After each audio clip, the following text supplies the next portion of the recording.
Have you ever felt that pull, that strange, almost self-destructive urge? Or have you ever wondered about the darker, hidden currents that run deep inside your own mind? Well, today, we're going there. We're diving right into that abyss, and we're going to use Erich Neumann's incredible work to map out these huge, unseen forces that our consciousness is always up against. Every story has a beginning, and in the story of our psyche, that beginning is a state of just total unity. This ancient song, it just captures that feeling perfectly, doesn't it? This idea of a great, all-encompassing mother, the source of literally everything, the good, the bad, the creative, and, as we're about to find out, the destructive. So, psychologically, where does it all begin? Well, it starts in this place of pure oneness. It's kind of like that oceanic feeling, where there's no you, there's no me, there's absolutely no separation between anything at all. And there's this ancient symbol that just nails this idea, the Ouroboros. Right, so this snake eating its own tail, it's the perfect symbol for this unbroken circle of existence. Creation, destruction, they're all just mixed up together. But here's the catch. It's also a trap. See, to become an individual, to develop what we call an ego, a conscious sense of who you are, you have to break free from that circle. And that's where the real struggle begins.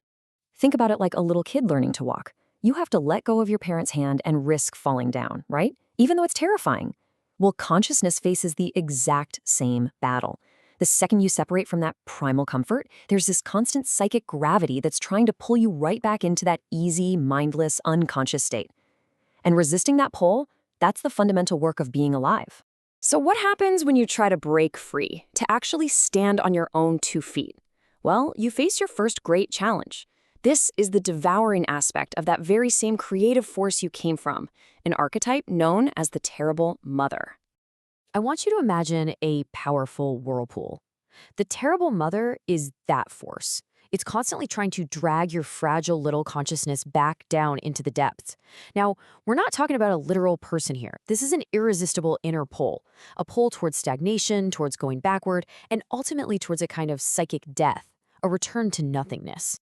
And what's wild is that we see this terrifying force pop up in myths all across the globe.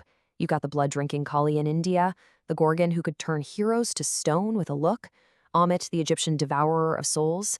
They are all different faces of the exact same archetypal power of annihilation. But here's the thing, the dangers lurking in the unconscious aren't always so loud and violent. Sometimes the threat is way more subtle, way more seductive. It's a danger that doesn't really aim to destroy you, but to simply dissolve you. This is what Neumann called the negative anima. It's that siren song that lures you onto the rocks. Think of it like a creeping addiction or a sweet poison. It's like this comforting fog that just slowly dissolves your will, your ambition, your very sense of who you are until there's just nothing left.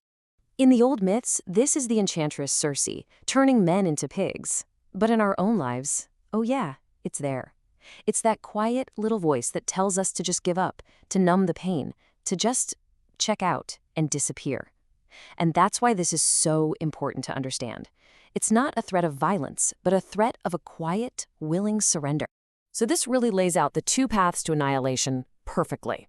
On one hand, you've got the terrible mother, who literally drags you backward into the abyss. That's a regressive death.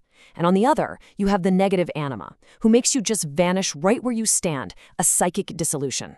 2 totally different paths, but they lead to the same end, the extinction of consciousness.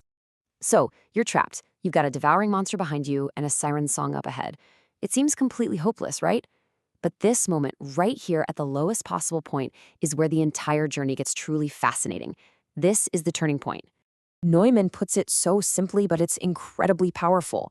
The pole, that point of absolute extremity, of maximum danger, it's not just an end. It is also, and this is key, potentially a new beginning. Think about a seed. It has to be buried in total darkness, deep in the earth, before it can ever break through and grow towards the light. Well, our psyche is no different. Hitting rock bottom, that point of absolute emptiness, it isn't just an end. It can become the very catalyst for transformation, for rebirth. This ancient Egyptian symbol just captures that idea of rebirth so perfectly. From the darkness of the tomb, from the coffin itself, a new sun rises. It's a universal story we see everywhere, right? From death comes life, from darkness comes light. And from the deepest, darkest despair, a new consciousness can emerge. And that is why these myths are so vital. They are not just fantasy stories.